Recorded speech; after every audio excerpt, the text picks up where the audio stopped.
आपण मैंने देखुछंती सरस्वती चारशाला सरस्वती चारशाला नमस्कार। बहुत दिन गैप पर मु पुणी वीडियो अपलोड करी आईथर नहीं आसी +2 first year chemistry 5 number chapter state of matter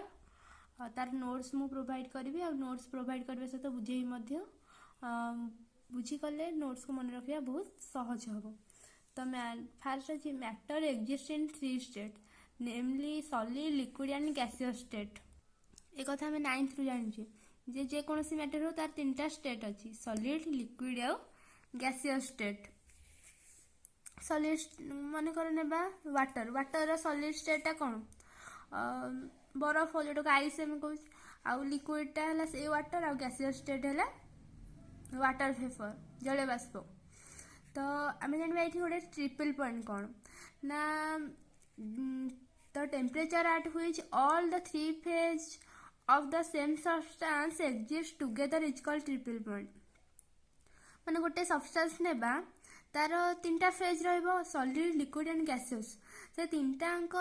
phase गोटे टेम्परेचर रे गोटे पॉइंट रे कोएक्जिस्ट हेबे माने एकाठी रहिबे टुगेदर हेबे एकाठी हेबे। तो ताको हम कहबा ट्रिपल पॉइंट। फॉर एग्जांपल नहीं परबा water exist in 3 phases that is ice जोटा कि solid stage water liquid stage and water vapour gaseous state को टेम्परेचर रे ना 0.01 डिग्री सेंटीग्रेड एंड 4.58 मिमी प्रेशर रे। तो वाटर ए टेम्परेचर रे 0.01 डिग्री सेंटीग्रेड रे तार ट्रिपल पॉइंट आमे पाऊ सेतले प्रेशर केते थाए ना 4.58 मिमी प्रेशर। एबे हम जानिबा मैटर रो 3टांक जो स्टेट अछि संग भीतर पार्थक्य डिफरेंस कोन गोटे गोटे पॉइंट जानिबा। तो difference in 3 state of matter जे कोन से मैटर ने तार 3टा स्टेट पाइबा सॉलिड लिक्विड और गैस से 3टांक स्टेट रे सेमान को भीतर कोन डिफरेंस अछि जानिबा। फर्स्ट पॉइंट रे in solid molecules are closed pack molecules are less close pack कोथि ना लिक्विड रे गैस रे molecules are sufficiently apart from one another. तो सॉलिड रे मॉलिक्यूल माने तांको भीतर बहुत क्लोज से माने पैक हेई थांदी लिक्विड रे तांको टिके कम क्लोज हेई थांदी और गैस रे मॉलिक्यूल्स भीतर डिस्टेंस डिफरेंस बहुत अधिक थाए हैला। सॉलिड रे मॉलिक्यूल्स माने बहुत लगा लगी हेकी थांदी आ लिक्विड रे ताटो टिके छाड़ी छाड़ी आ गैस रे बहुत छाड़ी छाड़ी गैस रो सेई गोटे गैस नेबा करो ऑक्सीजन गैस नेबा ऑक्सीजन गैस रे गोटे मॉलिक्यूल आ गोटे मॉलिक्यूल भीतर डिफरेंस बहुत अधिक थिबो। तार second point intermolecular attraction are strong liquid रे intermolecular attraction are weaker than solid and gas रे intermolecular attraction are almost negligible. Intermolecular attraction माने गोटे मॉलिक्यूल आ गोटे मॉलिक्यूल को टाणी की दीटा को पाखा पाखी रहंदी से अट्रैक्शन से फोर्स कहंदी इंटरमॉलिक्यूलर अट्रैक्शन जहा कि सॉलिड रे सबुठु अधिक सेते मॉलिक्यूल माने पाखा पाखी हेकी थांदी जेहेतु इंटरमॉलिक्यूलर अट्रैक्शन टा अधिक थाए। किंतु लिक्विड रा मॉलिक्यूल मानक भीतर इंटरमॉलिक्यूलर अट्रैक्शन सॉलिड अपेक्षा टिके कम थाए तेणु से माने टिके छड़ा छड़ी हेकी रहंदी आ गैसियस स्टेट रे कोन हुए ना इंटरमॉलिक्यूलर अट्रैक्शन नाही बोली कहले चले से तां कहै छै intermolecular attraction are almost negligible. तार डेंसिटी सॉलिड रे डेंसिटी हाई लिक्विड रे ताटो टिके कम आ गैस रा बहुत लो डेंसिटी कौन आम जाने मास बाय वॉल्यूम तार तो मासटा से सेम रहिबो वॉल्यूम टा सॉलिड रे कौन कम थाए सॉलिड रा वॉल्यूम टा कम तेणु मास बाय वॉल्यूम सेटा टिके अधिक तार मास बाय वॉल्यूम रा रेशियो अधिक आसे किंतु गैस रे कौन हुए ना वॉल्यूम टा अधिक थाए तेणु मास बाय वॉल्यूम रा रेशियो टा कम आसे तेणु सॉलिड रे हाई गैस रे लो आ लिक्विड तार मझी मझी सबुथिरे लिक्विड टा हला गैस आ सॉलिड रो मझी मझी रे रहिबो। तार 4 number point molecules of solid possesses least energy देख जदि मलिक्यूल्स मान पाखे अधिक एनर्जी रहिबो से कौन करिवो तार मन इच्छा गति करेंगे जो कौन सी डिरेक्शन रे मोशन करेंगे किंतु सॉलिड रे मलिक्यूल्स मान तो मोशन करती भितर थाए भाइब्रेशन मोशन कि सेटा आम आखि देखाणिया मोशन नुहे तेणु पाखे एनर्जी बहुत कम थाए तेणु से माने मोशन कहले माने करती ना बोली कहले चलो लिक्विड माने आम गोटे जगह लिक्विड जल ढाली देले से तलक बोही जाए माने मलिक्यूल माने मोशन कर टिके सॉलिड अपेक्षा टिके अधिक एनर्जी अच्छी किंतु गैस अपेक्षा कम कहीं ना gas molecule sir more energetic गोटे गैस मलिक्यूल कर आम एलपीजी जो व्यवहार कर तार गैस आम खोलीदेवा से चारिआडे खेल हो जाए ना ना किसी समय भितर किसी बहुत कम टाइम भितर कहीं ना गैस मानकर खेल हो जाए माने कौन तार बहुत एनर्जी अच्छी तेणु सॉलिड रे एनर्जी बहुत कम गैस रे बहुत अधिक आउ लिक्विड रे मझी मझी 5 नंबर पॉइंट है solid have both definite shape and volume solid रा डेफिनाइट शेप अच्छी डेफिनाइट वॉल्यूम अच्छी तार वॉल्यूम और शेप दुटाक फिक्स जे कौन सॉलिड ए पेन टा गोटे सॉलिड तार वॉल्यूम टा आउ शेप टा पेन रो शेप सब एमती आम जो भी नहीं रखा सेमती रही तेणु तार शेप आ वॉल्यूम सब फिक्स किंतु लिक्विड रो वॉल्यूम टा सब फिक्स किंतु शेप टा नुहे कहीं गोटे मग रे कौन पानी नेबा गोटे मग पानी सेटा को आम कह कौन मग रो से शेप नेला यदि सेटा को लेकिन आम गोटे बाल्टी रे ढाली देबा तो से बाल्टी रो भी शेप नेला गोटे गिनारे ढाली देबा गिनार शेप नेला तेणु आम से कंटेनर रो शेप निए लिक्विड किंतु तार वॉल्यूम टा फिक्स थाए तेणु तार डेफिनाइट वॉल्यूम आउ no definite shape liquids have no definite shape but have definite volume तारे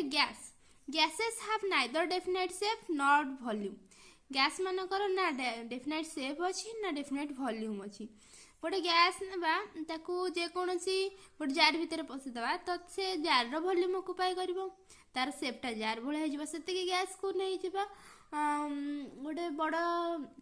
जार रे भर्ती करवा से बड़ जार रो वॉल्यूम नब तेणु सॉलिड रो दीटाक शेप आउ वॉल्यूम डेफिनाइट बा फिक्स आउ लिक्विड रो शेप फिक्स नुहे किंतु वॉल्यूम टा फिक्स आ गैस रो ना शेप ना वॉल्यूम कोटा भी फिक्स नुहे तार 6 number point solids possesses least compressibility and thermal energy liquids have higher compressibility and thermal expansion than solid अपेक्षा लिक्विड रे अधिक आउ gases possesses high compressibility and thermal expansion solid रा लीस्ट कंप्रेसिबिलिटी देख solid टार molecule मान भितर distance टा कम थाए लगी लगी थांती तेन यदि आम चापीबा से बेसी चापी हम कि चापी हेनी बेसी चापिले से भांगी जीव किंतु लिक्विड मानकर टिके अधिक अपेक्षा आउ गैस मान भर आम जिते गैस कंप्रेस करके रखी पारिबा जो एलपीजी आसूची ता भीतर बहुत गैस कंप्रेस कर रखा है से अनुसार थर्मल एनर्जी आम आगू अच्छी आम जाना थर्मल एनर्जी विषय पूरा डिटेल जानी था जे लीस्ट कंप्रेसिबिलिटी है कार ना सॉलिड देख आम एग्जांपल ले पारे स्पंज स्पंज माने स्पंज रे कोन ना जो कणा कणा थाए सेथिरे एयर थाए तो जिते बेले आम ताको कंप्रेस करबा बा चापीबा से एयर गुडाक बाहरी जाए तेणु से बेसी कंप्रेसिबल हो जाए किंतु गोटे इटा को यदि आम कंप्रेस करे से कंप्रेस हम कि हेनी तेणु जानव जे मलिक्यूल मान भर डिफरेन्स बा डिस्टेंस अधिक हेले से कंप्रेसिबल अधिक हम है तो एबे जानिबा एनबी रे देख besides solid liquid and gas 2 more state have been found to exist आम एटा तीनटा जानले कौन कौन सॉलिड लिक्विड गैस आहरी 2टा स्टेट अच्छी कौन कौन ना प्लाज्मा स्टेट आउ बोस आइंस्टाइन कंडेंसेट से विषय में आम पढ़िया फास्ट जानिबा प्लाज्मा स्टेट कौन the plasma state consists of super energetic and super excited particles and exists at very high temperature. Plasma is an ionized gas in which ions and electrons are coexist. Fluorescent tube and neon signs of the balls consists of plasma. The sun and star glow because of presence of plasma in them.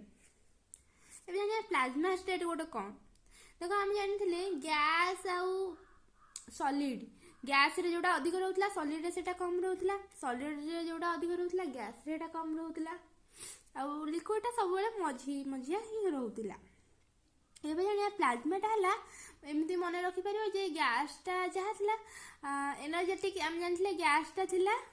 Gas molecules R more energetic ଏଇ ଯେଉଁ plasma ଷ୍ଟେଟ୍ଟା gas molecules ମାନଙ୍କ ମଧ୍ୟରୁ ବି ଅଧିକ energetic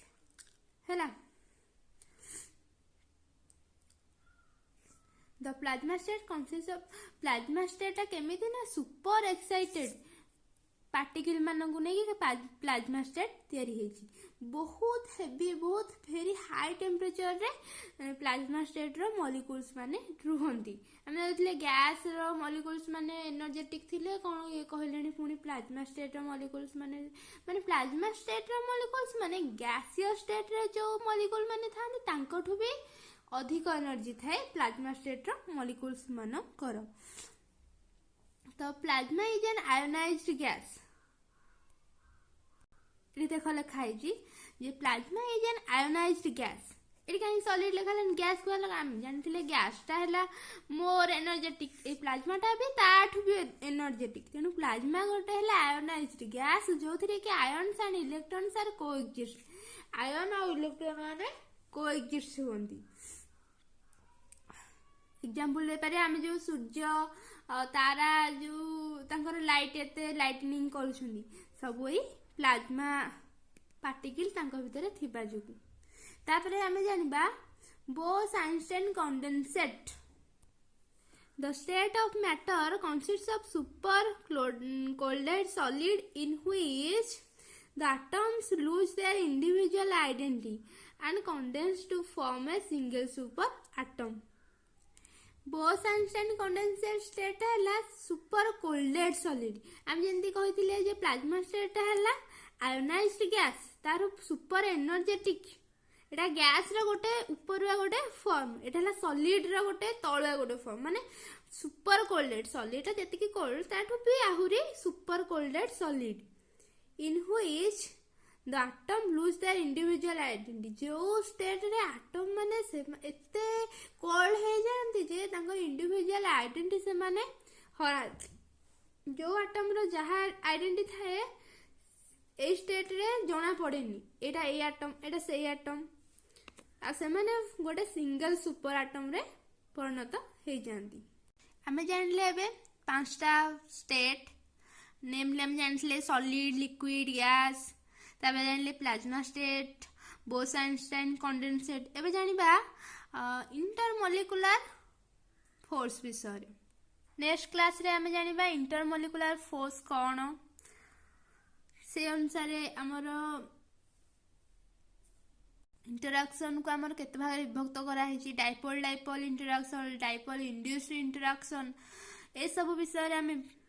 पढ़ा आ note पाइबा एवं बुझापी second video अपेक्षा था आसूची।